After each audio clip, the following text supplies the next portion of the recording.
Let's podcast alongside Joe Giglio. I'm Joe Ovies, Empire Properties, Eford Studios in downtown Raleigh. And it's all brought to you by Copiers Plus. Check them out online at copiers-plus.com. Print management, document management. Do they do offensive line management, Joe? If they do, the Panthers need to get on that copiers-plus.com. See where there's some inefficiencies, saving you money. Maybe they need to find some money to find a new offensive lineman. I don't know. That might be something that comes up on today's show. But again, check them out online at copiers-plus.com. As Giglio likes to say, you don't know what you don't know, and you don't know how much money you could be losing and how much money you should be saving with proper print and document management. And Copiers Plus can get that assessment for you. So again, check them out online at copiers-plus.com. So I did not watch the Carolina Panthers preseason game on Friday. I had other things going on, and I ended up watching some clips Saturday morning. Shout out to Warren Sharp, who put every BryceYoung drop back from that game against the Giants on Twitter in a supercut. And what you come to find out, what you see is an offensive line that continues to make mistakes, whether it's Ike Ekwonu, Pac Pro, Chandler Zavala, who finally got some reps, miscommunication, penalties that took that really long second drive out of commission where they had to settle for a field goal. But I have to remind everybody that it's just preseason and these things are getting worked out now. And on top of that, they're incredibly vanilla and not really showing you much of anything. And on defense, they're missing a bunch of players anyway who did not play in this game against the Giants. So preseason is what you make out of it. And based on what I was able to watch through clips and social media and YouTube and everything else, it's just kind of more of the same of what we saw in their loss to the Jets. I guess there was some optimism taken, Joe, from the second drive. It was a long drive. It ate a bunch of clock. BryceYoung was trying to make some plays and stay clean. Sometimes he couldn't, but ultimately, I thought it was a little bit of an improvement from the first preseason game, but not something I'm going to get too worked up about. You okay? Are you playing a joke on me right now? No, absolutely not. Absolutely not. Wow, what did you see? What did you see? Okay. If you play poorly, I don't care what it is. I don't care if it's ping pong. I don't care if we have a lousy show. Guess what I'm going to try to do the next time we have a show? Do better. I don't care if we have no guests. I don't care if we have every guest. I'm going to show up and show you that I'm better than the steaming pile of poo-poo platter that I just served you. Yeah. Right? Yeah. The Jets game was bad. Yeah. We can make all the excuses and logical reasons for the Jets' performance. But after that, you have to come back and say, this is who I am. Mm-hmm. Even if it's for one freaking drive. Now, you're being kind by excluding the defense right now, who's supposed to carry this group. But it's a defense without Brian Burns, okay? I'm just saying. Yeah. Burns needs to play. Miles Sanders needs to play. That is the fair, logical points to make about the preseason. But you know me. I want to see fire. I want to see you breathe fire. I want to see you be interested in being there. Mm-hmm. You know who was interested in being there? The Giants. Yeah.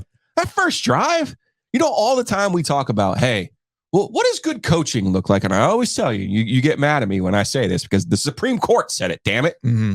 You know porn when you see it. You know good coaching when you see it. That first drive was good coaching. And to rehash a take from last year, that was spot freaking on. You saw the difference between a real coach in Brian Daboll and Matt Rule last year. Because remember, last year was Daboll's first year. They came in, did not screw around. Mm-hmm. He made his quarterback better, didn't complain, didn't go run into the owner and say, I need this, I need that. Nope. Took a guy, made him better, schemed his players up. They made the playoffs. In large part last year, the Giants made the playoffs because they beat all of the teams they were supposed to beat. Yes. All right. So again, now I'm watching this game and I'm going, okay, Daboll looks really good. Panthers had no jump. Sure, no Brian Burns on defense. Defense was bad, just straight up bad. Mm-hmm. The offense was, to your point, better than what we saw against the Jets. There were some glimmers there. I think there will. I'm not ready to throw the baby out with the bathwater here with the Panthers over the second preseason game, but I am ready to say to this group, where is your urgency? Okay, because we've talked about the importance of preseason and treating it like your prep time. This is what Matt Rule didn't do. Well, see, now that's the question. what is Frank Reich and the coaching staff prepping? Here's where I think you and I start to kind of merge on what we're seeing with the Panthers so far. And I know you tweeted about this, and I agree. What's the identity of this team? You need an ID. What is it? No, you need it. You got, and that's going to take time. That's going to take time. And I totally grant them that. Yeah. I totally grant them that. Yes. They need to figure out who they are and how they're going to play. Mm-hmm. The thing that Steve Wilkes did, and we don't want to talk about Steve Wilkes, not for bad reasons. It's just like, oh, that was pretty cool. It was like this. He's not the coach, right? It was like this moment, and yeah, and there's no reason to go. Okay, fine. Your Matt Rule lovers out there, fine. I won't. I rehash Matt Rule all the time, but we don't go over Steve Wilkes. We don't. That's the thing we don't do. We don't. Because it was clearly obvious that David Tepper was never going to make him the coach. But the one thing we did know about the Panthers down the stretch, what they were going to be. Once they had him, they played a very simple, effective brand of old-fashioned football. They ran it, which is easier on your offensive line, by the way. Ask any offensive lineman ever what they'd rather do. And if you asked 100 of them, all 100 would say they'd rather run block than pass block. This is not 4 out of 5 dentists. This is all of them. Okay? All of them. Mm-hmm. So they had an identity. They knew who they were. They respected the coach. I'm not saying they don't respect Frank Reich, but there was some pull there. You know what I mean? Yeah. I think there's a feeling out process right now. Again, love all of the offseason moves that the Panthers made. They do feel a little happy to me, though. Do you know who doesn't win football games? Happy teams don't win football games. About that. You say happy. We've been using vibes all offseason. I thought it was interesting that Bill Voth, who used to head up the Panthers media arm, so like all the people who were really happy about a lot of the social media things that they did, Darren Gant, who's still with Panthers.com, who does a good job, breaking things down as objectively as he can. But Bill Voth was the guy who had worked with the Panthers for a couple of times, for a while there, completely remade the Panthers online presence. And he popped on Twitter on Friday night. And he said this: since I've popped back on here earlier, let me say something real quick. It's not really my place anymore, but if it were, I would have spent the past few months trying to temper expectations for the Panthers right now. The season isn't about making the playoffs, even though the division is even weaker. It's not even about winning, really. It's about the one thing, November and December. That's when you'll know if they have your franchise QB. Seems like some truths have been lost in the excitement. There's going to be growing pains. The offensive line right now isn't what many had assumed. The weapons still need to be built up. Of course, that could make it harder to judge BryceYoung and keep him healthy until November. But if it plays through, you'll have an answer either way in November, just like Cam back in 2011, just like Justin Herbert in 20. You just knew, and playoffs did not matter. There could be a slow start, another below 500 season. What matters is if there's momentum behind Young at the end. I completely agree with Bill Voth in that regard. I completely agree with the idea that expectations probably need to be more realistic from where we spent a good chunk of the offseason. But at the same time, I am not going to fault the Panthers for how they have gone about their offseason. Because, to bring back Matt Rule, things got so bad under Matt Rule at the end, you needed to have people feel happy. Now, there's a distinction here. You had to bring fans back into the fold. If the fans want to overhype their expectations, so be it. I still believe they can make the playoffs because the division is that weak. And if you can take care of business against the teams you're supposed to beat, given the veteran group they've got and what you believe you have in BryceYoung and what's supposed to be a much more mature on-the-ball coaching staff that Matt Rule never was, then they do have a legitimate shot at making the playoffs. That being said, it gets back to your point about happy. It's one thing if the social media is doing it. It's another if the Panthers also feel like they have this kind of, it's all good, it's all good, it's all good. I would say they don't. I would say behind the scenes, I mean, we got it after the first preseason game where we heard about meetings. We heard about the offensive line not being happy with things. Ike Ekwuanu's meeting with the media and talking about where he's at right now. He's not very happy with his game. It's a far cry from where he was towards the middle of the season at the end when the offensive line was healthy and he started to come into his own. But right now, the offensive line is not healthy, and Ekwuanu has been kind of overmatched right now. And here's what he had to say yesterday during some press availability. There's been a lot made about how much Bryce has been hit in a limited amount of time. obviously your job is to protect him. How much has the room kind of taken that to heart over the last couple of weeks? I mean, I think we take it, taking it very serious. Obviously, that's our job in the room is to be protectors, and we haven't been getting that done. So there's definitely a big emphasis in our room. And Bryce is always a guy we need to take care of. When he does get hit, what have you noticed from him after in the huddle? He's the same guy, in and out. Regardless of the situation, he's a guy that is able to kind of just reset his mind, no matter what happened during the play, and just refocus guys, and being able to pop right back up no matter what. Probably one of his biggest strengths. So that's Ike Ekwonu during yesterday's media availability. Frank Reich also talked about some of the miscommunication that took place there in the red zone. Everybody's so nice, aren't they? Yeah, they know, right? Just ask him the question, man. Why are you playing poorly? Yeah. Why are you struggling? Why don't you look like the player you were last year? Ike Ekwonu, guy here at State, great story, 3-star guy, developed here at State, becomes, top offensive lineman, All-American, all those things, top 5 pick, right? Last year, struggled in the opener for the Panthers last year. And he's a guy in general, he struggles with his pass blocking. Okay. He struggled at State with his pass blocking. It was a problem at State.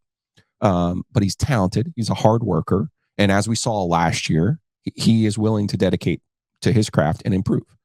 I have no doubt he will do that. The first sack that he gave up to Thibodeau was just a miss. I mean, I don't know how he missed an assignment as the last guy at the end of the line of scrimmage. Yeah. But that's all that was. That wasn't like he was, it's not like he has the yips and didn't know how to block somebody. He just didn't block the person. So I wasn't necessarily concerned with that block.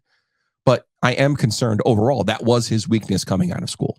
And the way that they played last year really accentuated his strengths, which is smart when you think about it, because that's a premium asset. When you make somebody that high of a draft pick, that's a premium asset. And that was smart with what they did with him last year. I have no doubt that they will be smart again with him this year. I'm not worried about Icky. Neither am I, yeah. But I will say this was a knock on him coming out. So you have to find ways to help him. So maybe you chip here and there. Maybe you keep a tight end here and there. You don't really want to do that with your left tackle that you've designated as your blindside protector. But sometimes you have to do things that you don't want to do in order to be successful. We'll see what they do there. The Panthers, to me, again, this gets back to urgency. I just want to see the urgency. And I know it's the preseason, and I get that. But one of the things we really cracked Rule 4 was he tried to protect Sam Darnold. He tried to protect Baker Mayfield. We didn't get enough. No, they're not trying to protect, but I want to, like I said to you. Yeah. If we get embarrassed, I want to come out the next time and show who we are. I think it's process driven right now. If anything, I would actually want to see more reps for BryceYoung in the preseason. Like they got their last preseason game coming up this week. Is that how they had NFL teams handle this third? And because remember they changed preseason. Not necessarily. Like I would have liked to have seen Bryce play that whole first half against the Giants. And I think he's going to see if I have some comments from Frank Reich going into the third preseason game from after the Giants game.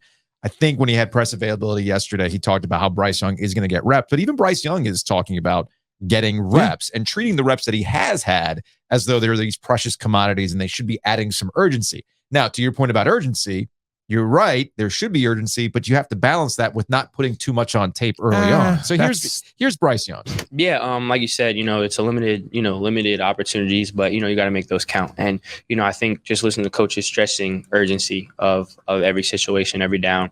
Again, you get a limited amount of reps in the preseason, but you have to make them count. And because of that, there's a lot of emphasis, a lot of strain to be the best we can. And we understand again. We're trying to be perfect, and you're never going to get there. And we understand at the end of the day, like you said, it's been a limited amount of passes, but we try to treat those passes like it's the last one we're going to get. Especially in the preseason since it's so limited. So just kind of having that sense of urgency is something that we're really trying to stress. So that's BryceYoung. I'm glad we're in lockstep. I wouldn't go too much into it's vanilla. You can't show too much. You really sound like a bad coach there, Joe. Well, there's a reason why I'm doing this. Well, Frank Reich.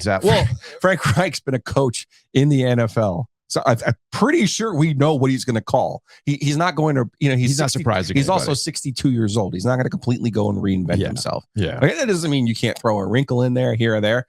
I'll be perfectly honest with you. If I was the Panthers, I would take the first drive that was scripted for Daniel Jones, who, by the way, is a better athlete than Bryce Young. I know we struggle sometimes with race and who's a better athlete and who's not a better athlete and how we talk about quarterbacks. But Daniel Jones is a better athlete than Bryce Young. But I also think the Giants, the way that they move Daniel Jones around and the way that they use play action, and that will help when Sanders is in the game, obviously.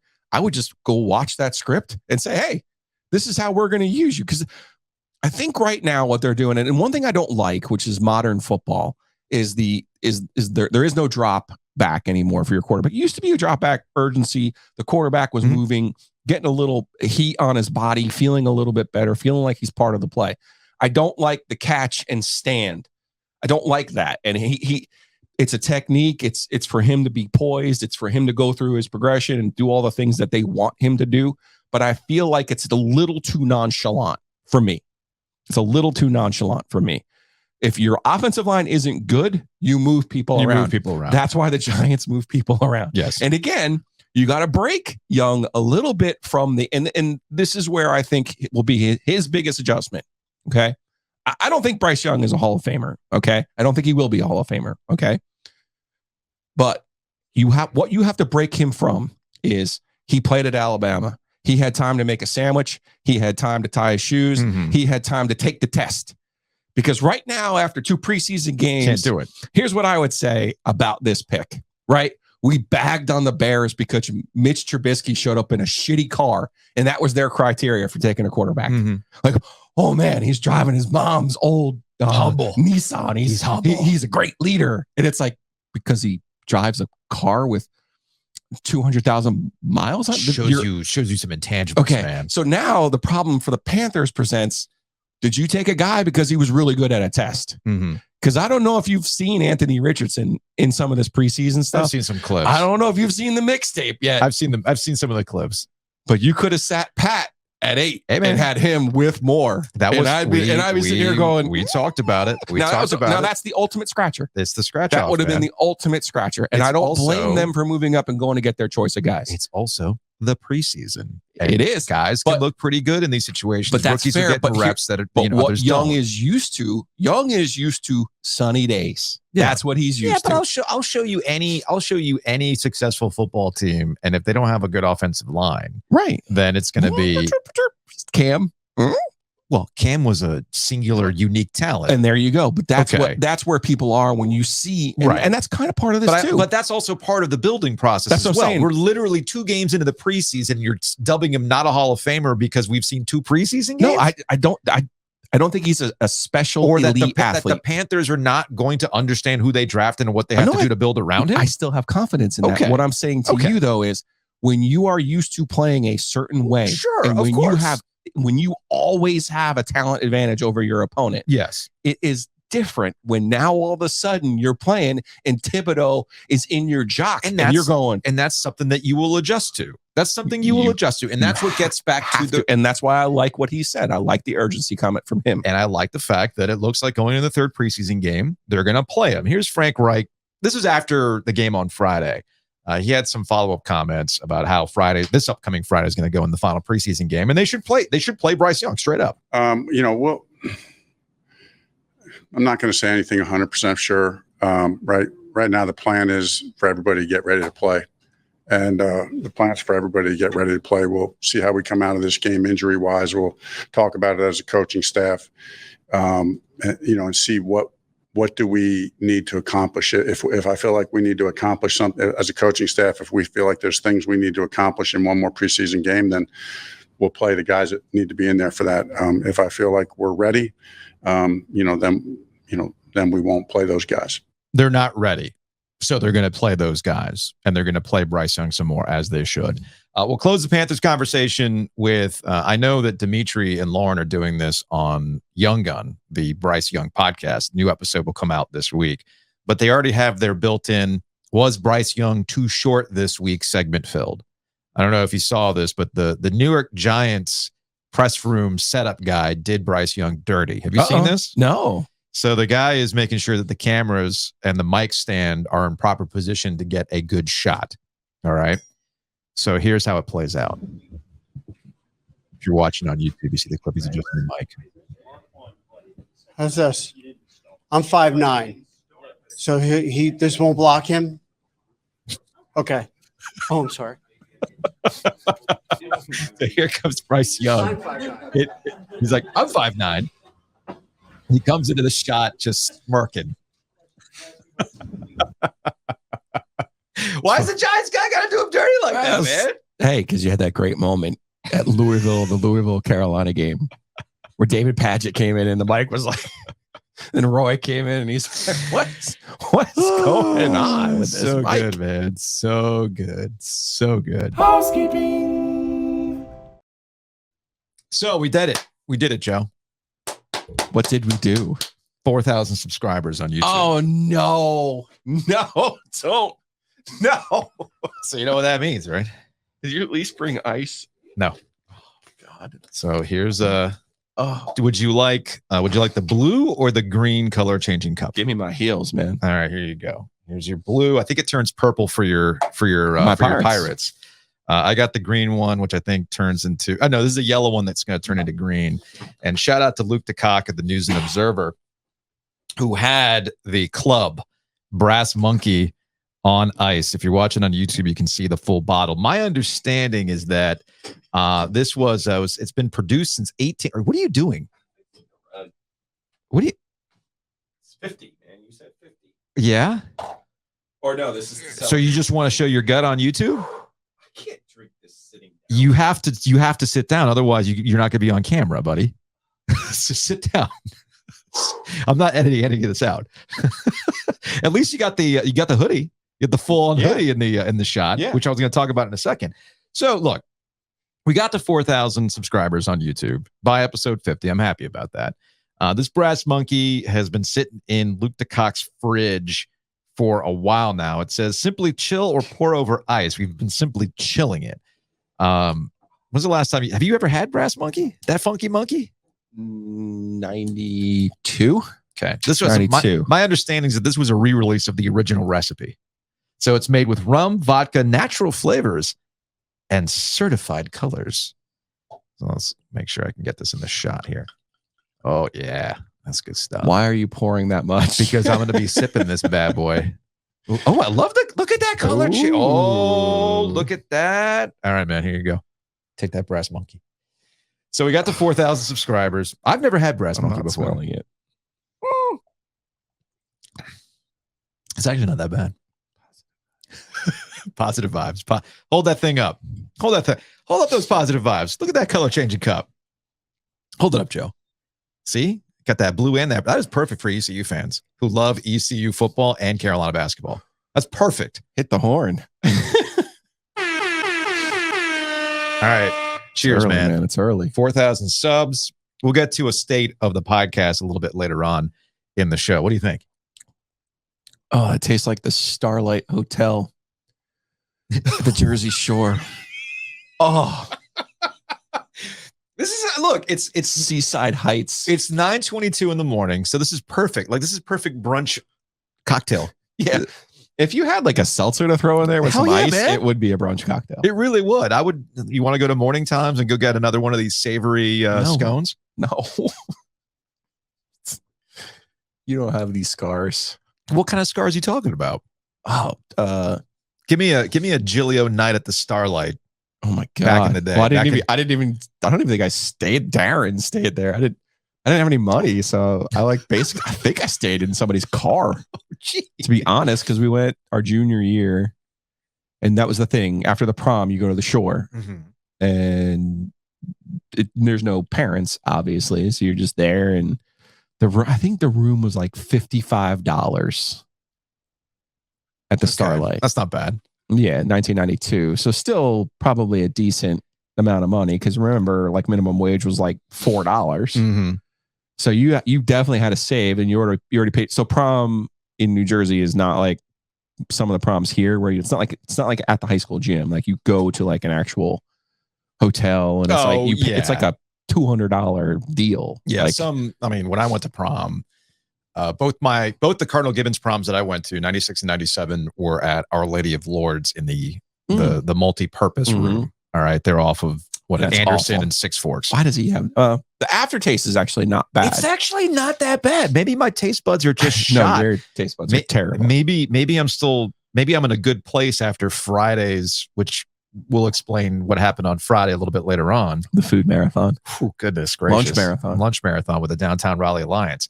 But I don't know, man. My stomach's in a good spot right now. I think I'm good with this. So when you got to the shore, obviously, you weren't walking into a bar. You had to go and pay somebody to buy alcohol for you. Yeah. And obviously, they weren't like getting you good stuff. And then you had like no money.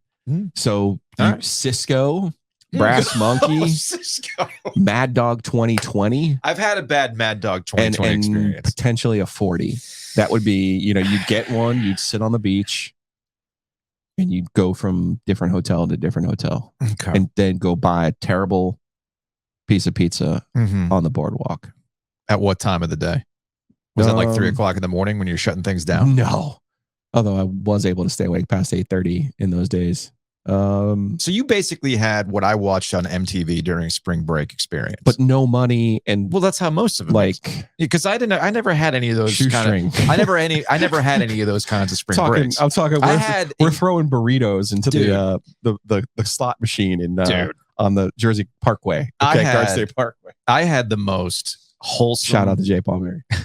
I had the most wholesome spring breaks because my brother, who's 16 years younger than me, we would go make trips down to Florida, right? I mean, I went to Disney. It was good times. I enjoyed going to Disney for spring break, but again, it was like the most wholesome spring breaks you could imagine.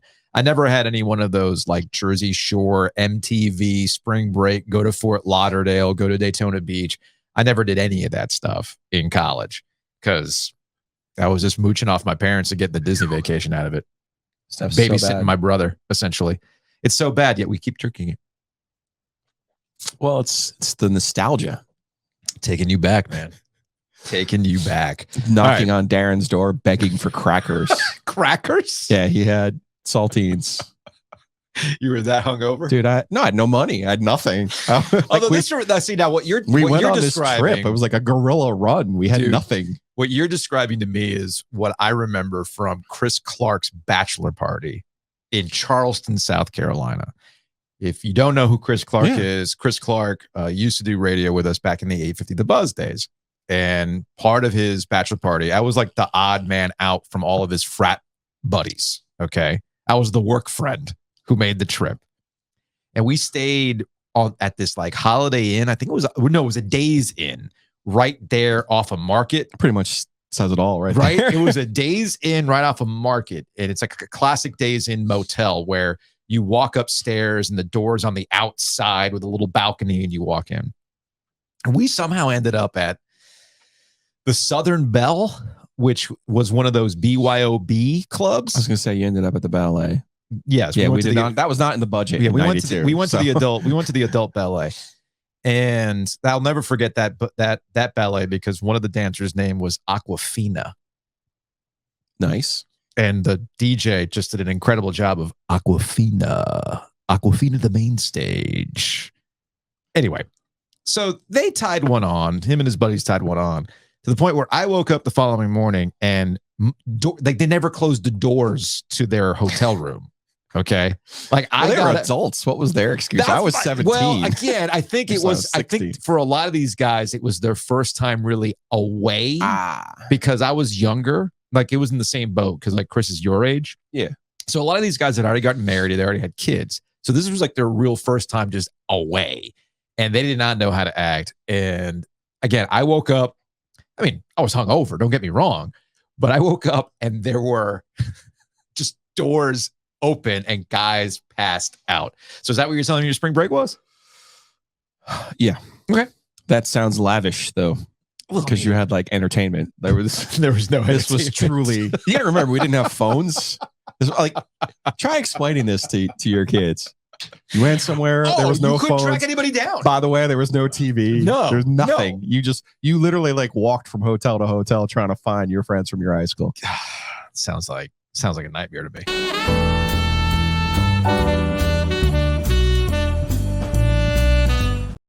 Still sipping on that brass monkey.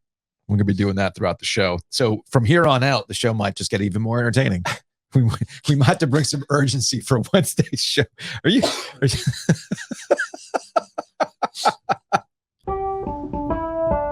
Move on. all right? By the way, Matt Davis, State Farm. Should we hit him up before we continue to drink this funky monkey on the show? We should. And I already know the answer from Matt because he's one of the smartest people I know.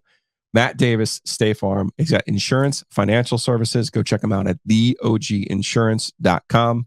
Or you can give him a call, 919-779-8277. Matt does a great job. He's off of Abersboro in Garner. And again, it's not just home and auto or your pet. Mm-hmm. He can also help you out with your financial situation. He was instrumental in getting this podcast off the ground. I can tell you that. And he's smart enough to come up with a redirect homepage. Again, theoginsurance.com. We are not smart enough to stop drinking. Well, I'm not smart enough to stop drinking Funky Monkey on this podcast. Also, shout out to Homefield. You can use the promo code OG23 to save 15% off your first order. And right now is the time to do it. We got some new drops coming from the Homefield collection, including 90s champs, North Carolina A&T, and 2000s champs with App State on September 1st. Again, you can use that promo code OG23 to save 15% off your first order thanks to Homefield. They make great apparel. I got a couple shirts. You see me rocking that Duke's Mayo Bowl shirt all the time. I've got the Howlin' Cow shirt as well. I love that shirt, and you're gonna love the shirt as well. I know Giglio is all about those hoodies, and then you got something coming up, right? Oh, you got that Tar Heel. I'm telling you, man, their UNC stuff is so good. And I'm a sucker for script. This is the app, though. I'm telling you, download this app. Makes it really easy to find their stuff. Check them out. Homefield Apparel. Punch in that code, OG23. Get yourself 15% off. What's up next? What's up next? Ooh. I feel like I'm going to have to drink Brass Monkey to get through some of these ACC topics that we're going to run through right now. Okay, let's start with the fun stuff first before I start getting mad. Okay. You want to start with the fun stuff? Yeah, let's do the fun stuff. Let's do the fun stuff before I start getting mad.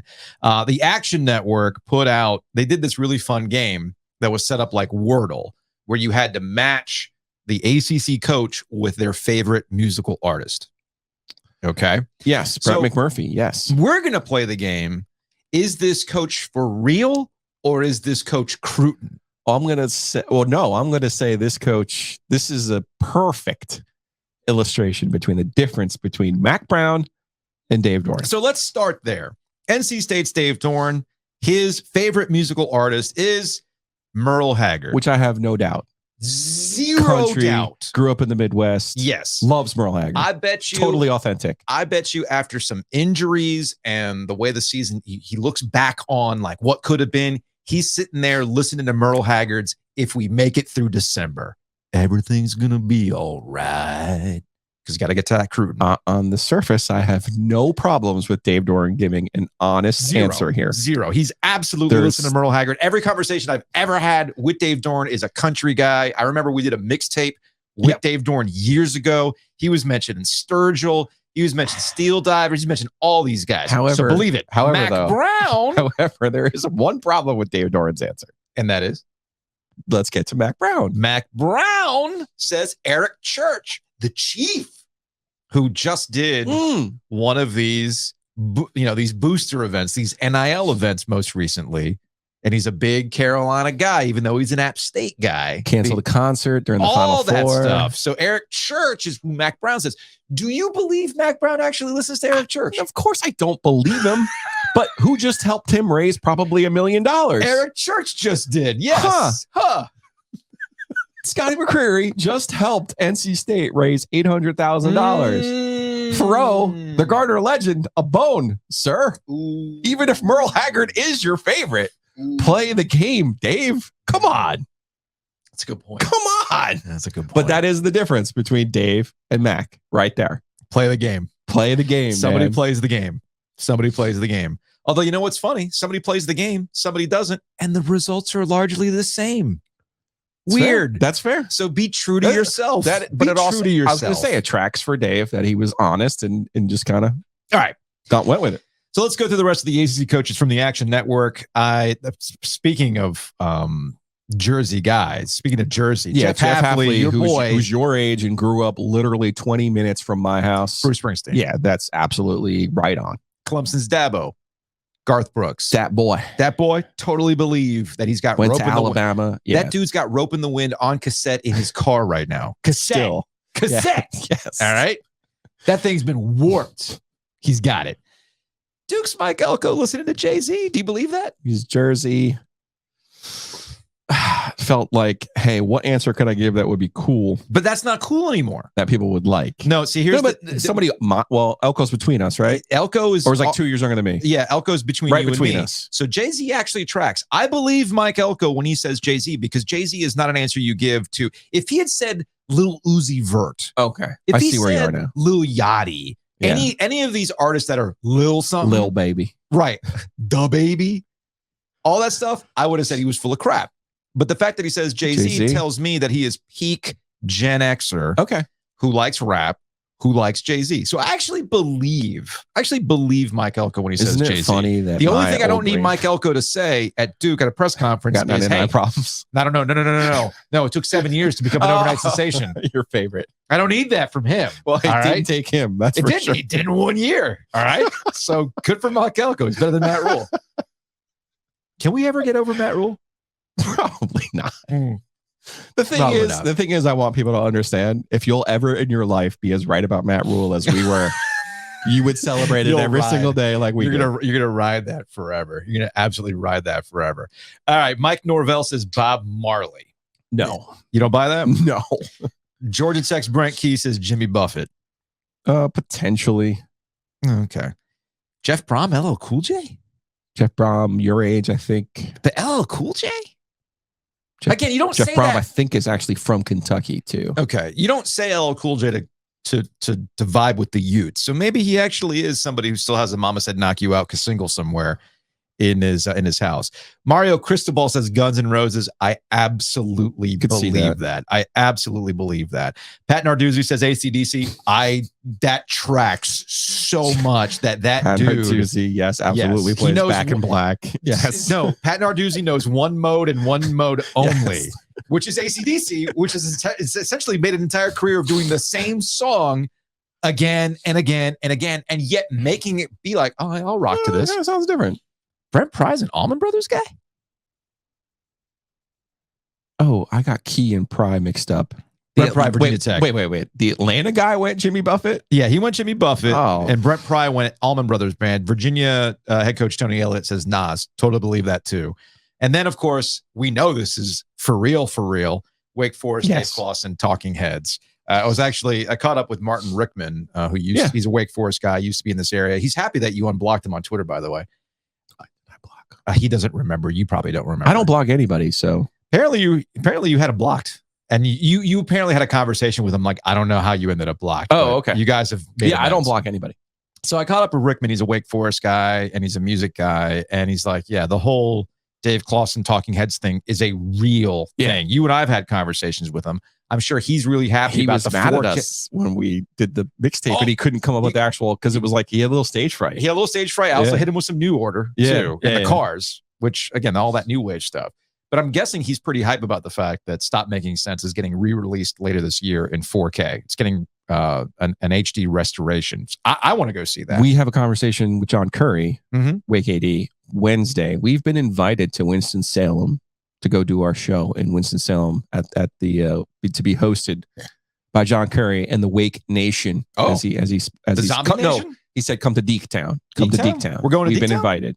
Yeah, so we'll work that out on Wednesday when we can go down to Winston-Salem. I'm down with it. I told him, I enjoy both of your coaches, although Steve Forbes not communicating with me right now. Steve Forbes is going through some things right now. His wife recently in the hospital. Okay.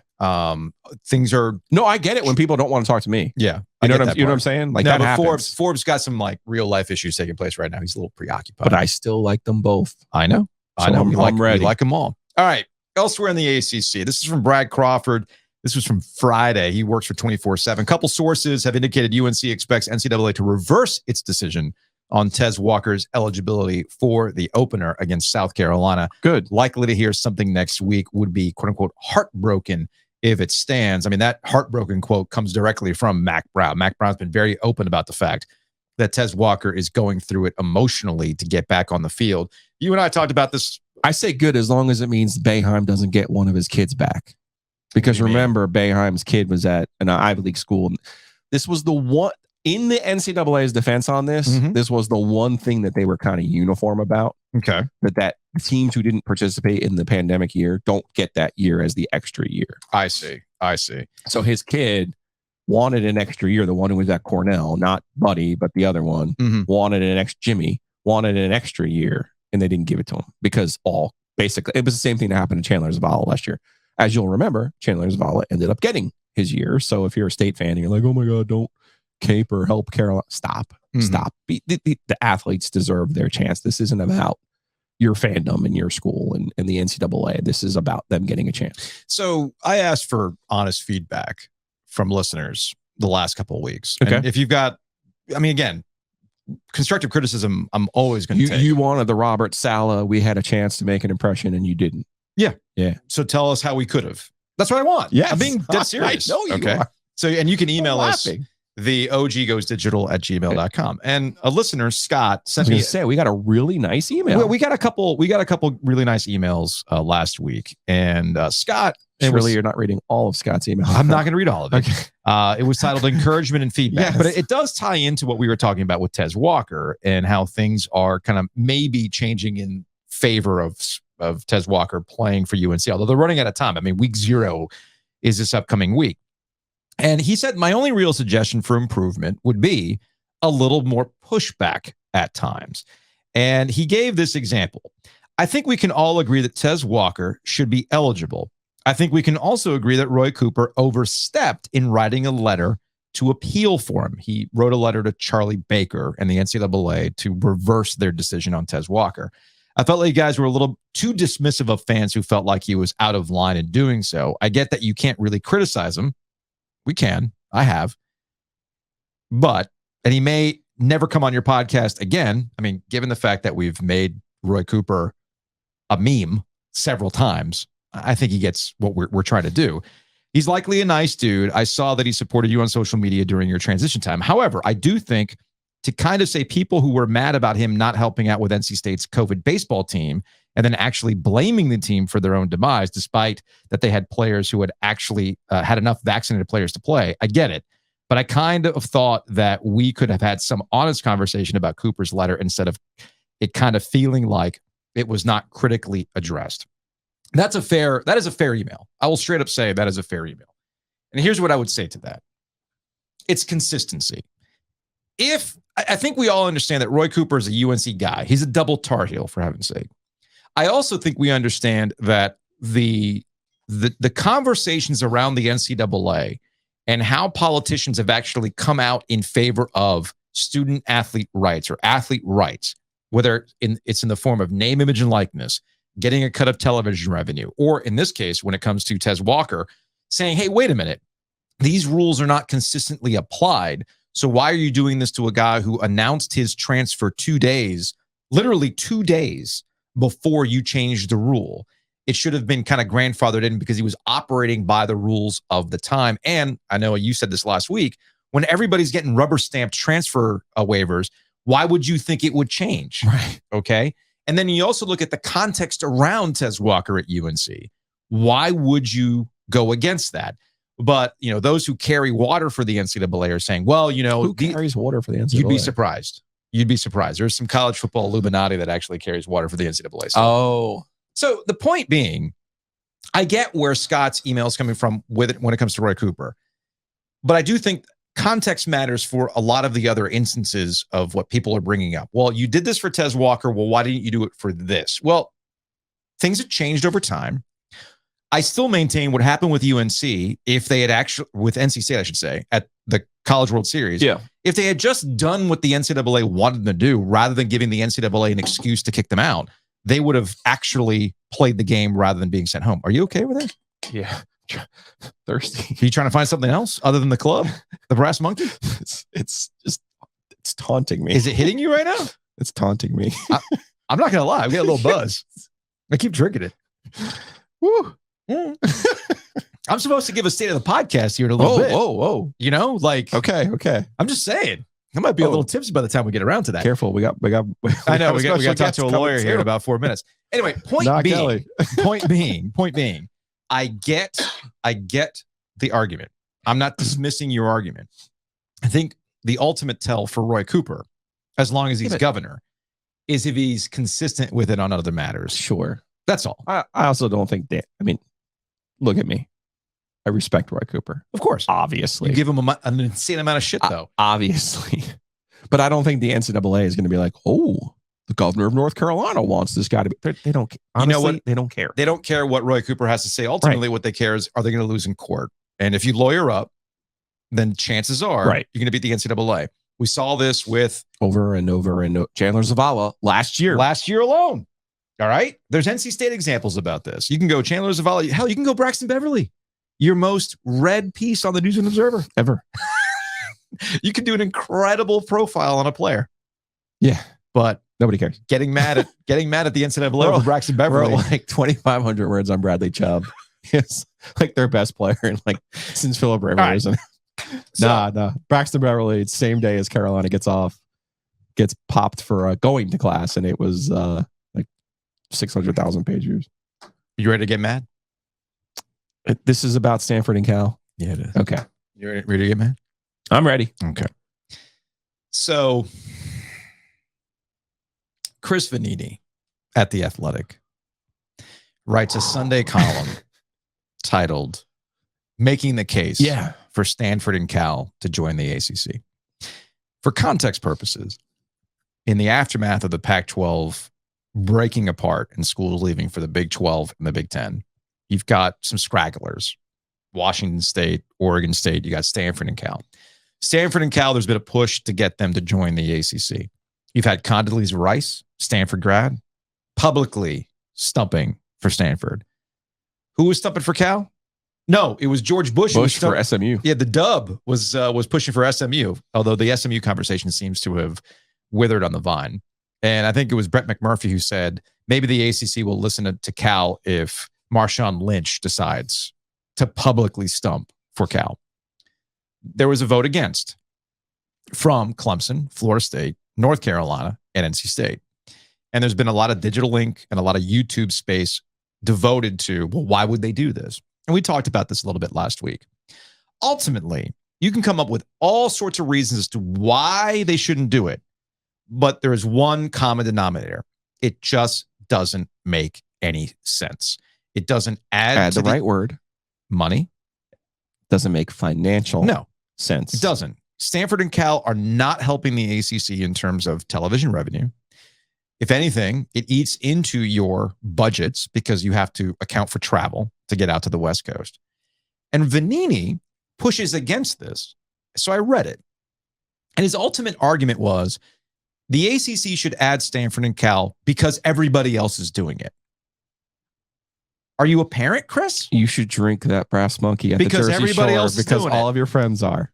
Like that tell me, I don't know Chris. I do not know Chris him. either. And I'll be fully transparent here. I retweeted his story, but I didn't read it. I read it because it's absurd. I'll read it and I'll get to it in a second. But ultimately, the story is multiple paragraphs about how everybody else did it, so you should too.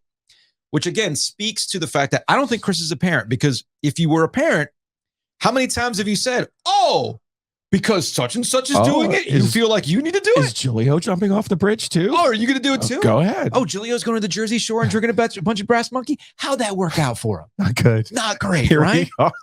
And here we 31 years later, I'm struggling. But one thing, it gets back to our conversation about Roy Cooper, and where I understand some listeners would be upset with Roy Cooper and consistency. Sure. And there is a nasty habit when we talk about the ACC and adding teams and people ultimately undercutting their arguments without realizing it. So Vanini spends multiple paragraphs arguing that Stanford and Cal should be in the ACC because, well, they have successful athletic departments. And academically, well, Stanford does. Academically, they're in line with the majority of the ACC. Absolutely. Cool. Then he writes this. The Big 12 survived and has thrived because it has it. Vibes, man. Vibes. Thrived because it gathered like-minded schools that know they can't catch the Big 10 and SEC in revenue. The rest of the ACC needs to understand that third place is not a bad place to be. It's even possible that the league's supposed albatross of a TV deal through 2036 actually looks good in 5 years with the state of the TV industry. Having a linear channel with the ACC network and longer guarantees from ESPN is not necessarily a bad thing. Wait, is he arguing for us or for him? What does he think he's arguing for right now? Chris, dude, do you understand what you just did in that paragraph? Do you understand what you just did in that paragraph? You essentially negated every argument for additions to the ACC outside of Notre Dame. If you bring Notre Dame and Stanford as their buddy, then yes, we can have this conversation. But it starts and ends with what Notre Dame does, which is a separate podcast altogether. But that paragraph right there from Chris is not unique to him. There's a lot of people who talk themselves in the circles about all these fantasy scenarios about conference realignment, games of risk, which is essentially what this is. And they're like, you should do this, and you should do that. Shout out to Greg Swaim, who has made a career for nearly 20 years talking about conference realignment and being wrong 99% of the time. But hey, cool, man. You get millions of views coming up with fantasy scenarios because that's ultimately what listeners want to engage with. But in the real world, what you just argued, what you just said in that paragraph is the reason why the ACC shouldn't do anything. It's the golden handcuffs. It's the gift and the curse of the grant of rights. Essentially, what you're saying here is something you can't even commit to, that being in third place isn't a bad thing. Joe, how many years right now? How many years have I been arguing that third place is not a bad place to be? It's just fine. It's just fine. You're not built like the Big Ten. You're not built like the SEC. The Big Ten, by the way, which never wins. All kinds of money. And you have a place at the table, which is the most important thing. And everything else should revolve around the fact that you have a place at the table. That's what drives Clemson. And ultimately what should drive Florida State. Yeah, let's be clear here. If Stanford and Cal made financial sense, the presidents, who are ultimately the ones making this decision, would have already made the decision. Yeah. That they would add Stanford and Cal. So I'm assuming Chris's argument was, you put TV time slots. You could have a time slot late night and you could watch the ACC football all day, which was Colin Cowherd's cockamamie Big Ten argument, right? Mm-hmm. If those schools added value, they would already be in the ACC. If Oregon and Washington, going back a step, added any value, they'd already be in the ACC as a full member. Okay. Sometimes you just have to say the stuff out loud. NC State ran a fake field goal against ECU in 2016, where the holder, who is the punter, by the way, ran the option with the kicker. And I would just say to you in the meeting room, just say it aloud. Hey, man, we're going to run a fake where the punter runs the option to the kicker. And at some point, somebody in that room would say to Dave Doran, hey, coach, that's not a good idea. So I think what NC State and what North Carolina are doing right now, I think what Kevin Guskowitz and Randy Woodson are doing right now is they're having Notre Dame and Boston College and Wake Forest and any other school that thinks adding Stanford and Cal is a good idea. They're just saying to them, hey, just say it out loud. Let's walk through it. Yeah. You want to add a football program in Stanford, right? Because this is about football. This isn't about all of the other sports that they excel in. This is about football. Stanford's here's Stanford's. Stanford had a run under Jim Harbaugh and David Shaw, no doubt. Here's their last 4 years: 3-9, 3-9, 4-2 in the pandemic, 4-8. That's why Shaw got fired. Here's the ultimate argument against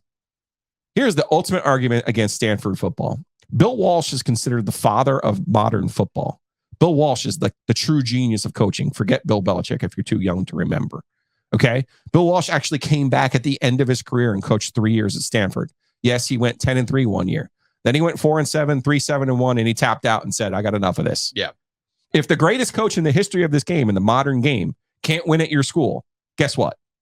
You probably got some problems. Okay. Now let's talk about Cal. Do you realize the last time, and here comes the shattering glass, because Carolina hasn't won this thing since 80. State hasn't won this thing since 79. Do you realize the last time Cal solely won the Pac-8 title? It was called the Pac-8 back then. Yeah. So there's your first hint. Yeah.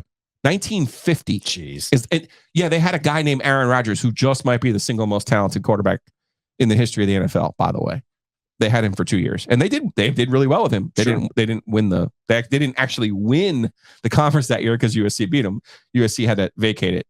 1950 is Cal's last outright Pac conference title. Do you want to guess who the coach was? I have no idea. You might guess it as a Mad Lib. Let's fill in some answers. Your first name is a liquor. Your last name is a hotel.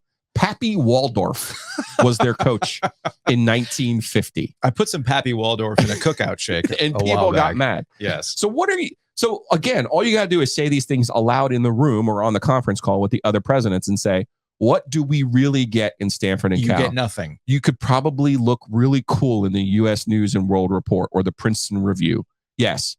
But guess who's not buying TV subscriptions for whatever they are in 2023? Guess who's not buying tickets to go to a stadium to see the Princeton Review or read the U.S. News and World Report rankings? Yeah. All of those people, those fans in the Big Ten, those fans in the SEC.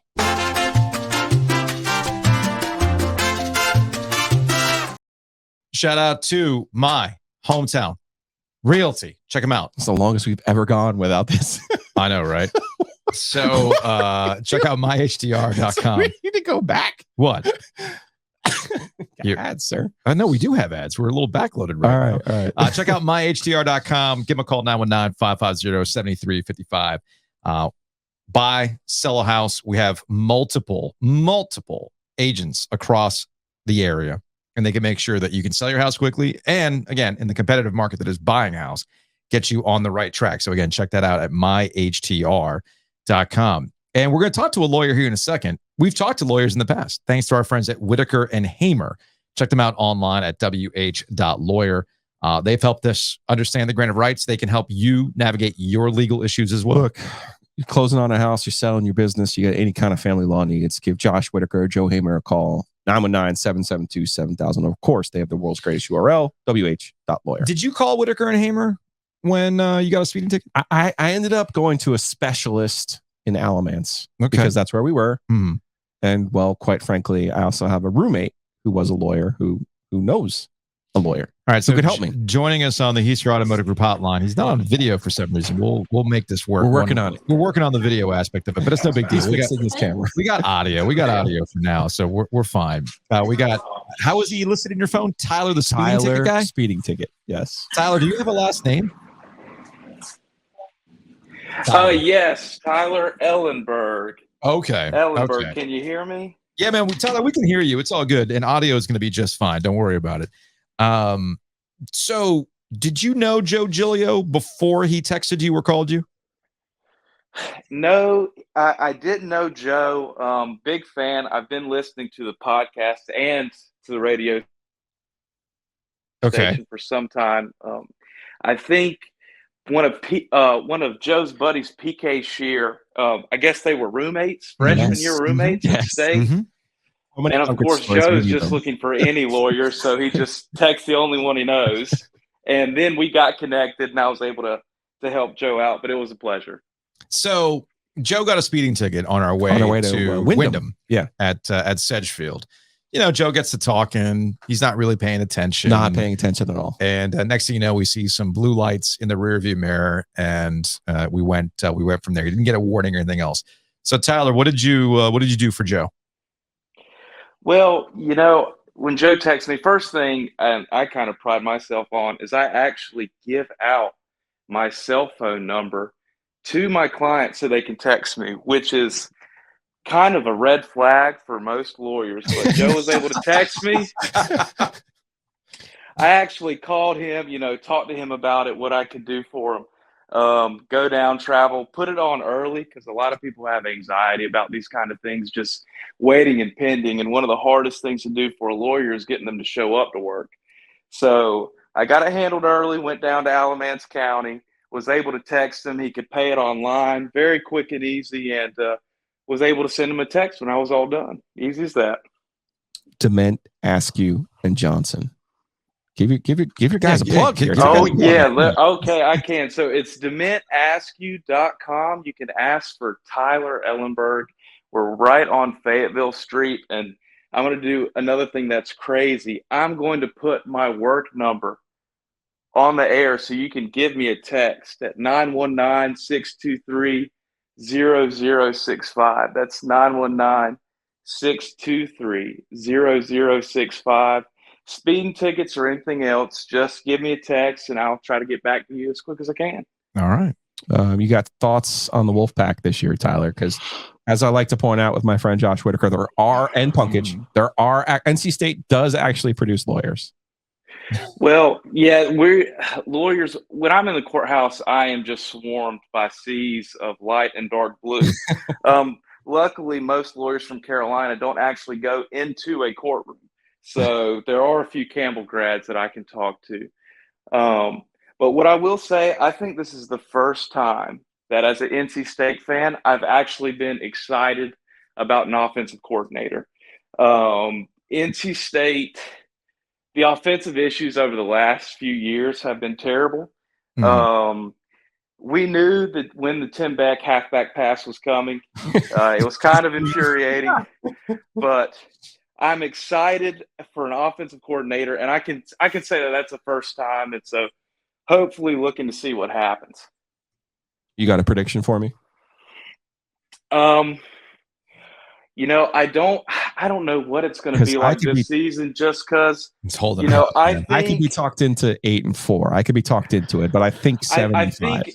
I think it's 8-4 just because it's a benchmark. We're going to lose one we should win, and we're going to win one we shouldn't. I think that Houston, after all the pains and the relegation that he saw last year in the Wolfpack offense, I think that he's going to have a big year. I think that he's fast. He caught a lot of passes last year. I think Anae's going to be able to find him. I think it's going to be a big year for Houston, and I say 8-4. All right. With a win in Carter Finley versus Carolina, of course. I can't remember the last time we lost to him. Wasn't that long ago. It wasn't that long ago. But all the wins make it feel like more off to the knot type things. One of those. Yeah. All right, Tyler, we appreciate it, man. And thanks for getting Giglio out of jail. Yeah, man. Oh, you won. All righty. Thank you. You have a good day. All right. That's Tyler, the speeding ticket guy? Yes. Tyler speeding ticket. Tyler speeding ticket. Tyler speeding ticket. Yeah, that's who would Demand you Ask You Johnson. DemandAskYou.com. Who would you call to get out of a gambling jam? Ooh, probably Punkage. Probably. In general, you're asking me the question, who would you call to get out of trouble? Yeah. Yeah. Okay. That's who it would be?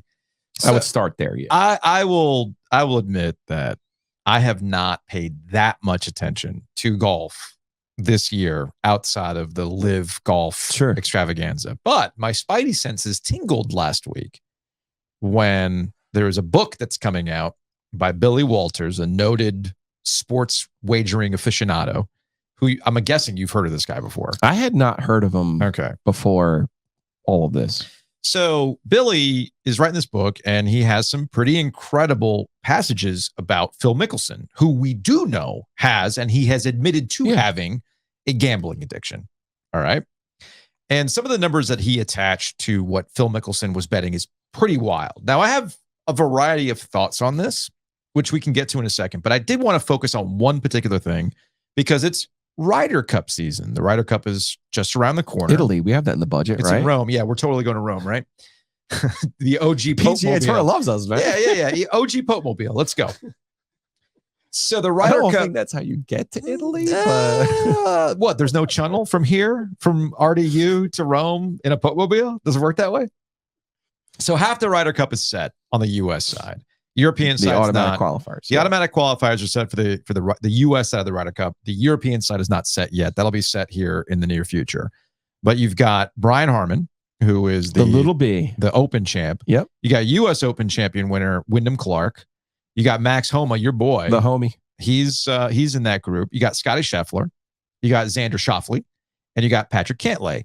Brooks Koepka, not in the automatic qualification because he just missed out because of live golf, by the way. Right. But he could be one of the captain's choices. That'll be decided by Zach Johnson. He's the captain of this upcoming RyderCup. Does Phil Mickelson have any sort of bets, any wagers on who's going to make the team?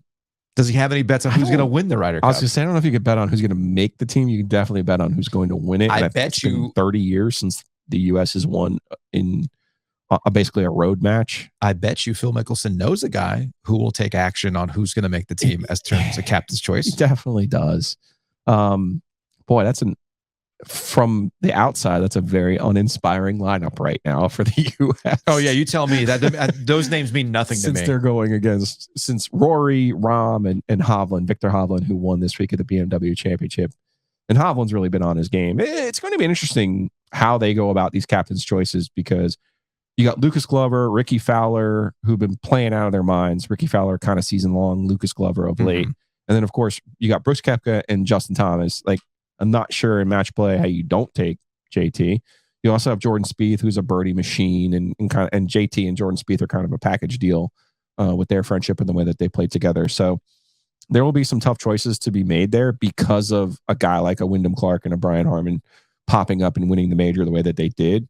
Now, why BK? I guess it's because he hasn't had the other tour events to lean back on, because he won the PGA and was second in the Masters. So you would have thought he'd be up there, but yeah, the last RyderCup, the U.S. wiped the floor with the Europeans. So this gets back to Billy Walters, who's writing this book. He was recently on the No Laying Up podcast. Yeah, and in the book, there's a passage about the fact that Mickelson allegedly had called him up during the RyderCup at Medina, and then he wanted to place a $400,000 bet on the U.S. RyderCup team to win.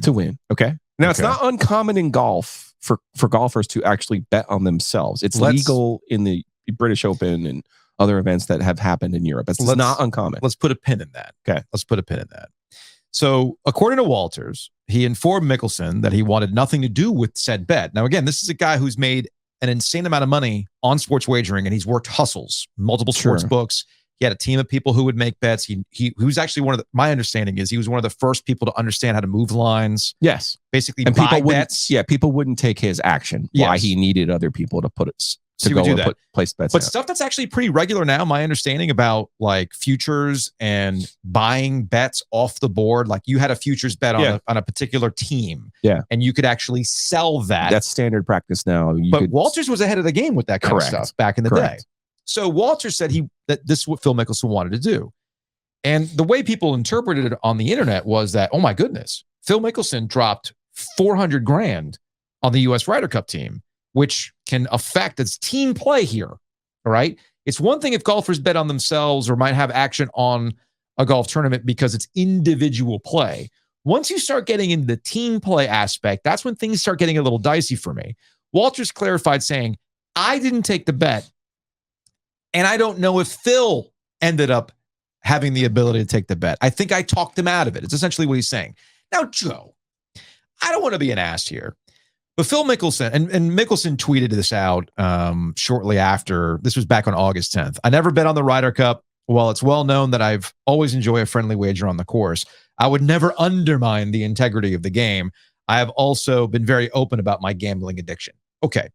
That being said, do you think that in the height of your gambling addiction, your guy telling you, I'm not taking that action, is going to stop you from finding somebody who's going to take that action? This is a guy who had his wife bet, I think it was $200,000 on the coin toss of one of the Super Bowls. Okay. Which gets to my big question. Why is it that golfers, and Phil Mickelson specifically, whether it's insider trading, which is why Billy Walters is in jail in the first place, their problems, those two. What is stopping people from completely burying Phil Mickelson after all these years? A man who allegedly took a Callaway deal to pay for said gambling debts. Well, he took the live deal to pay for the gambling debts. For said gambling debts. Yes. Golf seems to be immune from integrity of the game accusations. Well, we've had fixing scandals in tennis. We get NFL players who can't play for a year because they're just taking bets on other sports. I mean, gambling is part of golf. I don't know how you separate the two things. Well, there's a difference between friendly wagers on the golf course and what Phil Mickelson's doing. What you would consider to be friendly is different for every person. Like Michael Jordan. Yeah. You know what I mean? Yeah. Like what I bet $10 a hole with people. That's not a lot, right? It's a little bit different than what these guys are doing. But I also don't make the money that they make. So it's all different. But I think gambling is part of golf. Now, to your point about it's a team event. Now, if he had bet against the Ryder Cup and pulled a Tim Donahue and was like, hey, so-and-so's, Tiger's knee is really, really bad. And this isn't like the US Open. And you have inside information and you bet against something. I have a problem with that. But it has been standard practice in the Open Championship for people where gambling is more accepted and has been for a longer time, for like a Kevin Streelman to go at 200 to 1 odds and put $1,000 or $10,000 on himself to win. Shouts to Breeze Through for sponsoring Ovies and Giglio. We gave out some Breeze Through tumblers last week. Thanks to We've got OG one Mixtape. left. We got to re-up on some mixtapes. One. We have a contestant for the next mixtape, by the We way. got a couple of contestants lined up. Mhm. I'm ready for that. We just need Stacy to get here with Okay. her East Tennessee accent to read us some lyrics. Looking Trying to forward make that. sure they all work. I was listening to some songs. I told her I'd send her the lyrics to make sure she's okay with some of these. All right. But looking forward to it. Okay. That should be fun. You can drop by Breeze Through. You can actually buy one yourself on the $20. lifetime What a refill. deal. It's just $20. Seriously. Better yet, you can go in, get snacks. Tailgating season's right around the corner, so you can go into the beer cave. We're going to be doing a show from Beer Cave pretty soon. I'm very excited about that. Pumped. Once we get into the football season. Got my sweatshirt already. So check out Breeze Through across the triangle. Also, shouts to Butcher's Market. We thank them for sponsoring Ovies and Giglio. Thanks to our friend Aaron Beard, who apparently has had the Butcher's Market budget uptick because of the steak and cheese sandwich. Yeah, butchersmarkets.com. Here's the thing, though. I'm ready, Joe. Are you ready for a tailgate experience? Yeah. This will be our next event once we clear golf. Mm-hmm. I say we go over to the arena. Okay. We have a tailgate. Yeah. We get I thought tailgating was dead thanks to the PNC We arena get- improvements. Kenneth. We get some sandwiches. We get some listeners. Mhm. Maybe we even figure out some transportation. We get this thing. We do it right. All right. But even if you don't join our OG tailgate of 20, the great OG tailgate of 23, go check out Butcher's Market, Cary, Holly Springs, Millbrook Road, home base. Get your sandwiches, get your meats, get your hot dogs. Never thought I would be hard on those hot dogs. They're really good. Make your own. Make your own.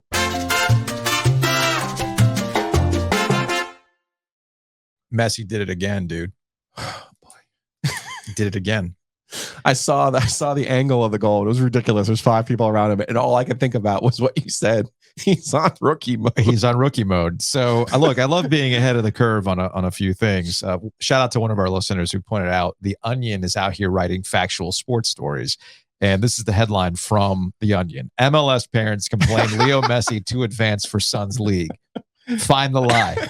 Find the lie. It was a pretty soccer weekend. You got the start of English Premier League. Shout out to everybody who's waking up early on a Monday morning, including Luke DeCock complaining about Everton already. So we got all the all caps English Premier League stuff. Spain wins the World Cup. Of course, that's mired in controversy because you got a guy kissing the players on the podium while they're receiving their trophies.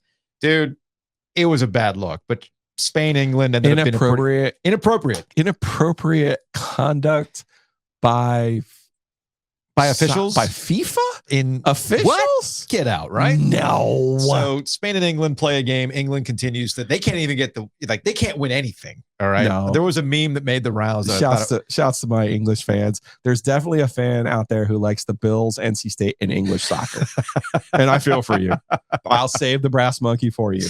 So what I find fun, there was a meme making the rounds that I don't have time to pull it up, but I thought it was funny that essentially it was advanced sport introduces it to the world, but can never win it. That would be England when it comes to soccer. Then there's the US, invents sport. They're the only country that plays it. We just keep winning it. That's our football, but that's essentially it. I just wanted to make a quick point about Messi because this has been something that has persisted over the last couple of days after I made the point on ESPN radio as a normie sports talk radio caller that it looks like a guy who is playing way above his skill.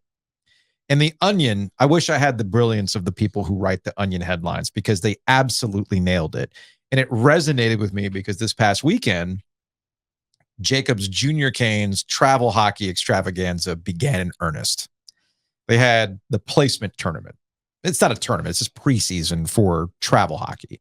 Everybody plays each other. They do an assessment. They kind of determine what division you should be in the Carolina Hockey League, the Youth Hockey League. And invariably, there's always a conversation when you see one of these kids on the ice and you go, wait a minute. How old is he? Like, what Danny Almonte shit is this? All right. And Jacob, he's a shorter guy. I mean, he's grown. He's kind of built like me. He's got the T-Rex arms. He's not going to be an overly tall guy. I'm 5'10", whatever. He's got amazing hair. He's a smaller guy. But once you get to that 12U range, you're seeing kids who have been drinking whole milk. Just had a spurt. And they've just had that spurt, and kids who have not had that spurt yet. Plus you have younger, like the birthdays that are later in the year versus earlier in the year and everything else. Malcolm Gladwell wrote a whole book about it. But dude, there was a kid this weekend that I was like, January 1st. Why do you have a thicker beard than me? You're 12. Like, what's going on here? One of the kids that Jackson played Little League Baseball with, his dad's actually the head coach at Garner basketball, high school. And his son was a sophomore last year, full beard. Mm-hmm. And I was like, Keaton, what happened here? What is going on? Well, I see this. So marching band is and another he's like 6'7". Like, he's a big kid. Look, man, marching band's another example of this where it's funny as kids are getting ready to go back to school. I know you just dropped James off at ECU. First day of class today. That's crazy, he's been man. instructed to get a picture for his mother. That's crazy. That's crazy. I'm feeling old. But high school is where you really get that line of demarcation from like actual adults versus baby freshmen. You don't even. So Caleb's in marching band over at Enloe. So I went over to Enloe's first football game of the season on Friday. They lost and ended up losing to Southeast. And you can see like seniors, I'm going, wait a minute, what grown ass man is on campus here? Mm-hmm. But then I think to myself, crap, that's going to be my kid in about 2 years since he's a sophomore at Enloe. But it's all relative. Like I remember when the kids went to kindergarten, I looked at the fifth graders and I'm like, who are these little adults? Then they smell of fifth graders. Then you get to middle school and they're sixth graders and you look at the eighth graders like, who are these little adults? And then you get to high school, same thing. Man, these seniors look like grown ass men. Not. And then in college, you probably felt the same way when you're dropping James off at ECU, where James looks young in comparison to all the people that are showing up on campus. Like I remember feeling like I was a baby my freshman year compared to seniors who were like, oh, you're like real adults. And of course, that's all relative too, because now in our 40s, we see people just coming out of college. And I'm like, oh, it's so adorable. You're a baby. It's all relative, man. We It's try all to help relative. the youths. So this gets back to Messi. On a serious note, I want to be clear about what I'm getting at with Messi. I think it's great what he's doing. It's gotten people It's a dream for MLS and Apple, that's for sure. But what are you doing after that? Like the people who ask questions after. That's what you do. When you get to that problem, when you get to I it. guess you get to that problem when you get to that problem. But the reason why MLS is on Apple in the first place is it could never really knock out an audience on the local level. They couldn't get regional sports networks. They couldn't get ESPN to buy it. We're at a point where these networks are making really judicious decisions on what they want to spend money on. And Apple, there's some reports that Apple's interested in buying ESPN. This can completely change what I'm talking about in the near future. But for the time being, understand why MLS is on Apple is because the networks did not feel that they were a viable entity to make money on. And Apple was not really keen on giving you subscription numbers before Messi showed up. They'll tell you all about it now. And Messi is a story. He's a must-watch guy. He's always been a must-watch guy if you're into soccer. But the question I would ask you is, for a guy, MLS is historically a place where guys go to get that last check in their twilight years when they know they cannot compete on a particular level. I know he was just in the World Cup. I get all that stuff, but he understands he is not at the level he used to be. What does that tell you about your league? That this guy is doing what he is doing this summer and has dragged Inter Miami, who was in last place, to just winning a freaking little League Cup thing this past weekend. What does that tell you? Like the crazy thing about MLS is the same problem with the Panthers. You have to have an ID. Yes. Right. And it used to be when MLS was originally formed, it was, hey, these are the guys who were the stars of the national team. And now they have a league to play in and to develop. Mm-hmm. And then I feel like over time it was, okay, the top guys are going over to play in the top leagues in the world. That's great. But we still have MLS to develop players for the national team. Now the national team is basically saying, do not play in the MLS. We don't want you if you play in the MLS. We want you to go out when you're 18 and 19 and go play overseas. And then you're playing against the best competition the whole time. That kind of leaves MLS in this situation where, yeah, they care in Portland and they care in Seattle, and they have spots, Mhm. you know, Cincinnati, Ohio, some of these places where they have Columbus, where they have other teams. But ultimately, it gets back to my conundrum of sports in general right now. Everything is a niche sport other than the NFL. Well, Major League Baseball is a niche sport, just so happens to be in the biggest niches. And Major League Soccer is a niche sport that's in smaller niches.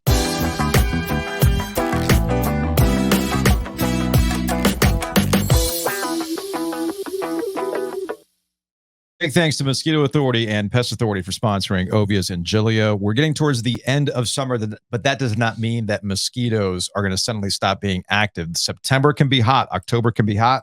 Mosquito Authority can take care of that.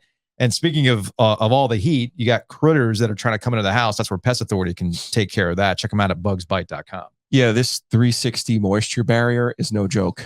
And don't forget, we're real close to rain season. Yeah, all man. that moisture under my house, I would be in a mess right now if not for that 360 barrier. So again, call Mosquito Authority, call Pest Authority, have them come out. Hey, take a look at my attic. Hey, take a look under my house. Because they don't just come in and try to kill bugs. Mm-hmm. They come in and try to give you a holistic treatment to make sure that your house is in the best shape possible, because you never know when you need to sell that thing either.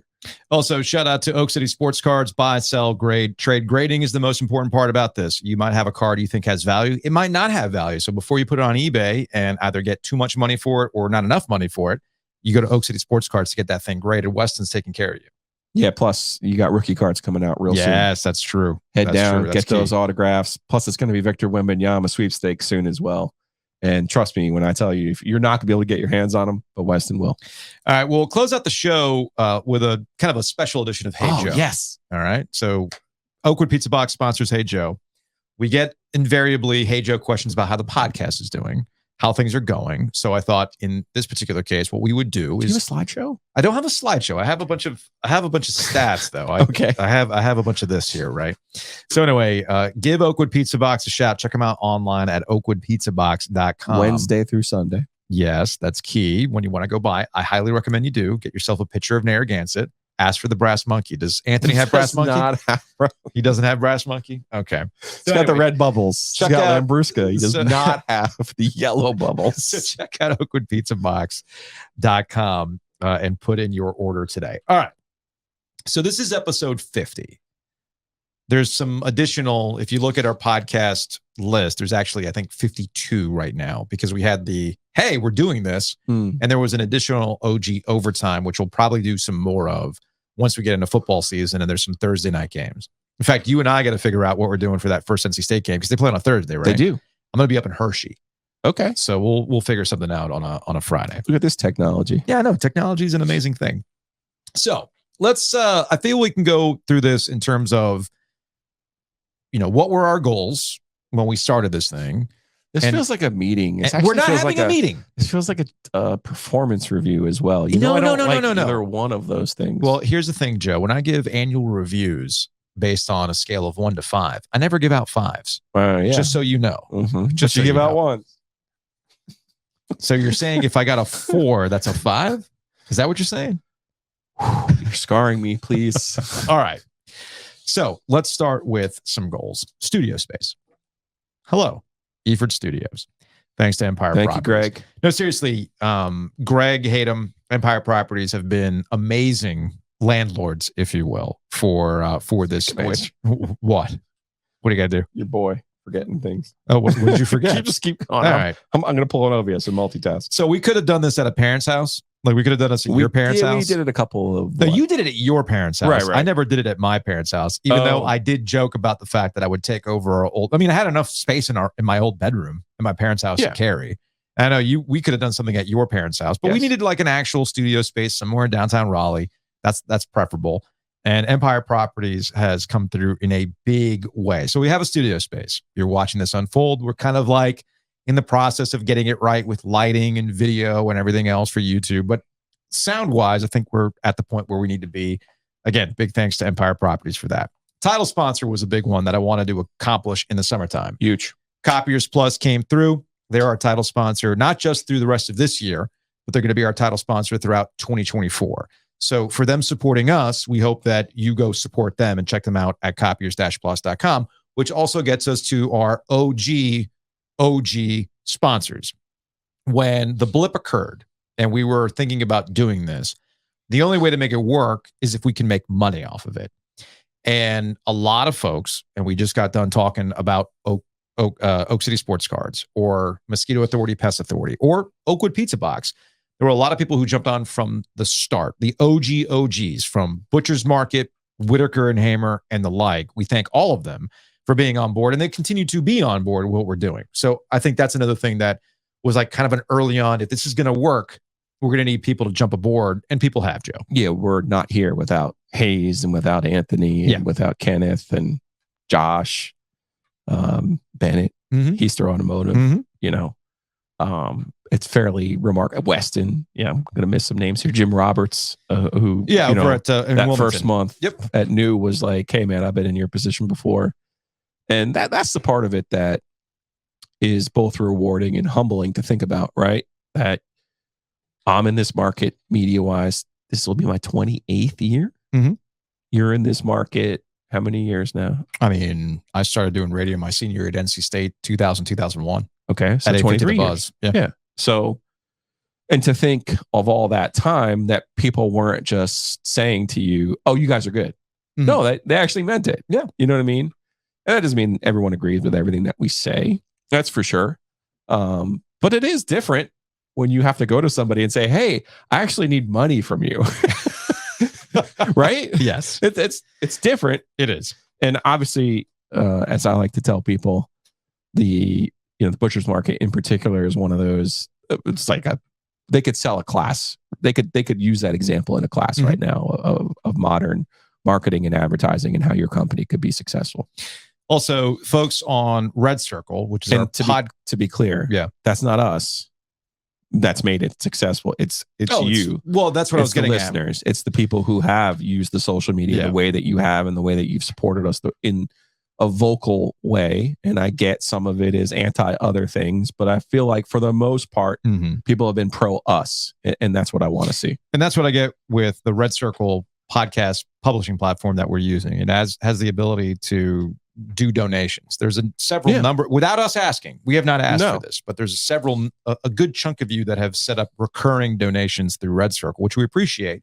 And for full disclosure, which is what this entire segment is about, that money that's going into donations or the money we make off of YouTube goes into merch. So like the stickers and whatnot that I've been sending out to people, all that stuff is essentially paid for by Red Circle donations. T-shirts that we're going to be giving away at OG Pizza Night. Those things were paid for by donations and YouTube money.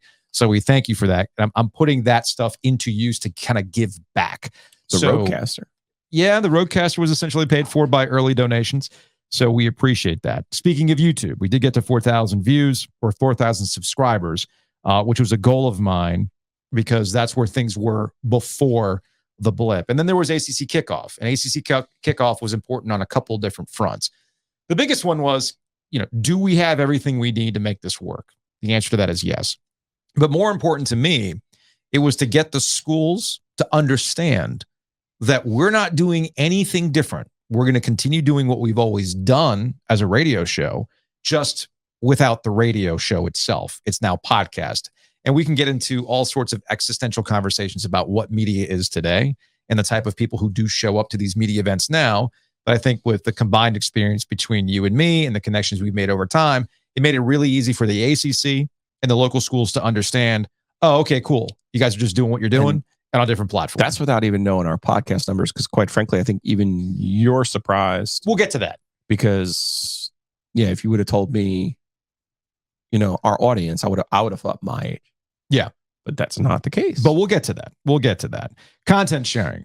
That's come through with the News and Observer. A lot of the reason why we're doing what we're doing with the News and Observer is a mutually beneficial relationship. They've got SEO, they've got landing pages, they got all that kind of stuff that helps us. We help them by giving them content, and we'll probably be doing some more stuff with the News and Observer in the future. And then the other thing was, beyond just what we're doing here, is building out other shows as well, slowly but surely. We've got Now and 9 Vice, which is the extension of the beer podcast. You've brought Law of the Wolf online. There's Picks and Pizza. Pack Therapy. Yes, the real Pack Therapy. And of course, we've got the BryceYoung podcast with Lauren and Dimitri. And we got merch. I mean, we're wearing the merch right now. I got the Ovies and Giglio hockey edition from breakingt.com. You can check out the collection. That blue pops. That's nice. The blue does pop. Go check out the breakingtea.com/OG. You got the hoodie on right now, which is cool. I'll be wearing our shirts throughout the week. So, stuff that we're still figuring out. Newsletter. There's a reason why I've been asking you all for emails. Like, email us. Yeah, email us. We're amassing a database. I'm being completely upfront about that. What we will do with those emails, I'm not quite sure yet. I'll be completely honest. I don't know what to do yet with a newsletter idea. I don't know if it's a thing to kind of keep people up to date with what we're doing. I don't know if there's any sort of written content we can get around to. I don't know if it's something we can do with our sponsors, where if you join, shout out to Shea Serrano, some sort of super secret email club where you get discounts to places. We're still kind of figuring out the newsletter thing. We'll get around to that. Speaking of podcasts, I would really like a Canes podcast to start up. Hopefully this season. It might not start up at the beginning of this season, but that's not to say that we might not have a Canes podcast by the middle of the season. But it is something that I'm kind of poking around and seeing how to make it work. Which gets us to the last point about stuff that we're figuring out is membership stuff. A lot of people have pointed out to me, well, why don't you charge for Patreon? Why don't you charge YouTube premium subscriptions? The difficulty with a lot of this stuff is getting people to pay for things is hard. All right. Which is why we've really appreciated folks who have gone out and supported sponsors. Yes. That's key. That is basically what you're doing. In a way, yes. Yeah. Because by supporting the sponsors, the sponsors will continue to support us. Correct. And I feel like that's a better way of making this whole thing work rather than asking you for a $5 a month subscription. Can you please sell your house or buy a house through my HCR, please? Exactly. Hometown Realty. So that's one thing that we've been kind of trying to understand, or I've been kind of poking around of, is there content that you would actively pay for? I don't know the answer to that. I really don't know the answer to that. Well, I think the events that's where we need to evolve, right? We have a golf classic coming up. We have a pizza night coming up. I think we'll learn from both of those things. But I think there's opportunities there. Like I talked about with the tailgate, maybe there's something with a bubble hockey or a knock hockey, a tournament that we can do, NHL 94. So there's all different ideas that we have. It's just a matter of trying to figure out the best way to do those things. All right, you ready to talk about stats before we get out of here? Yes. All right, let's talk about stats. I love the numbers. All right, let's talk about numbers. In order to understand the numbers, I think it's important for people to understand the differences between broadcast radio and podcasting. Okay. With broadcast radio, you are essentially dealing with frequency and catching people in brief moments of time. If we were lucky to catch you for 5 minutes in your car, it was considered a win. And when it comes to advertising, it comes in the form of frequency. Most of the ads that you hear on radio are things that you might not necessarily need right now. But when it does come time for you to need something, that frequency is supposed to kick in and you go, oh, I needed this service company, or, oh, I've been in the market for a new car. Let me go check this out. Keister Automotive Group. So that's the frequency. The difference between radio and podcast is you're dealing with a much more dedicated user base that is willing to go out there and support the things that you are supporting. And there's a level of stripping away. It's more personal. So like when we talk about stuff, these are things that we truly do. We're not lying to you. We're not lying to you. Promise. And that translates when you listen to a podcast form versus broadcast radio, which you might just think, oh, okay, well, they're paying this person to promote this particular product. That's not how it works on the podcast. It's also why we don't record any ads. No, everything is live. Everything is live. So that's important to understand the differences between broadcast radio and what we're trying to do with a podcast. Okay. Time spent listening, again, is another key thing, which we'll get to here in a second. You talked about age. When you talk about sports talk radio, essentially what you're dealing with is men 25 to 54. That's not to say that we don't have women who listen. We do. We always have. All right. But it's the group that helped us the most in radio, actually. Well, in terms of overall numbers, yes, women actually end up pushing you over the top. So never underestimate women. I never have, and I'm glad that we have our female audience. But for advertising purposes, the thing that matters the most to sports talk radio is men 25 to 54. The problem is the audience continues to get older. Yeah. I actually sent you a tweet the other day from my guy Robert over at Sports TV Ratings, who is sending the median age of a lot of these sports that are being played during the summertime, including preseason football games. And what did you notice, Joe? Wow. What did you notice? Even older than me. Right. Which I was quite frankly surprised by. Back in the day, when Adam and I were doing the show, I used to care more about the numbers that were men 18 to 34. I felt that if you could get a radio audience member to join you around that time, they'll stick with you going forward. And that paid off dividends. But over the last couple of years, those ratings for men 18 to 34 had started to drop off. And I remember asking a manager one time, hey, what happened to the audience that was 18 to 34? And they said, they're gone.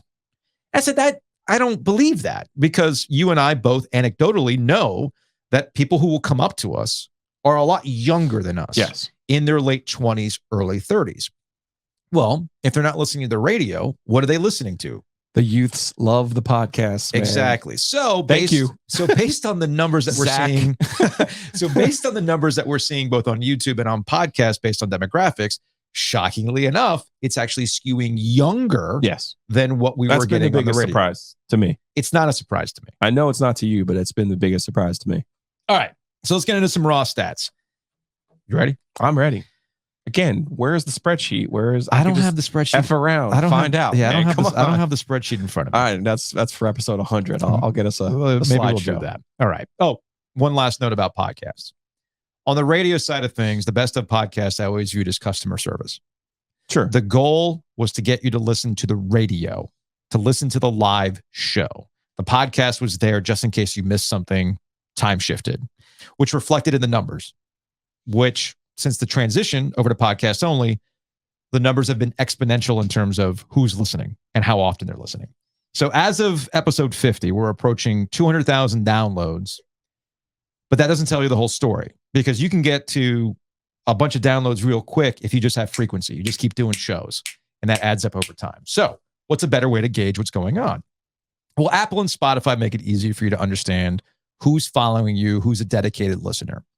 As of this show, we've got about 2,000, just over 2,000 followers on Apple, and we have over 1,000 followers on Spotify. And then there's some scragglers on Google, on Amazon, and the like. We're averaging around 3,500.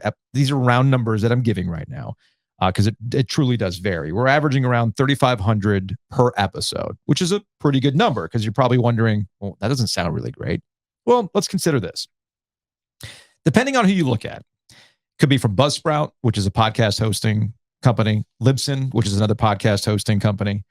You can look at Edison Research, but these are about ballpark figures to understand, depending on which research outlet you look at, what the percentages are of podcast listening. If you get 500 downloads in 7 days, because these things time shifted, they add up over time. If you get 500 downloads in 7 days, you're considered in the top 10% of all podcasts. If you get around 1,200 downloads in the first 7 days, you're already considered in the top 5% of podcasts. And if you get over 5,000 downloads in the first 7 days and around 9,000 or more in the first 28 days, you're considered to be in the top 1%. And like I said, at around 3,500 per episode, we're already in that range of between the top 5 and 1% of all podcasts. And you're thinking, man, that sounds pretty incredible. It is, because podcasts are very niche, but they're motivated audiences. And there's 4.1 million listed podcasts. 19% of those, based on the last research, are considered active. There was a huge uptick in podcasts back in 2020. What happened in 2020, Joe? The world shut down. Okay. On Apple, they report that there's just under 500,000 active podcasts right now. Active podcast meaning a podcast that's been updated in the last 90 days. We're obviously updating a lot more than that. All this is to say that we're doing pretty well. And I had to retrain my brain as to what is successful and what is not successful.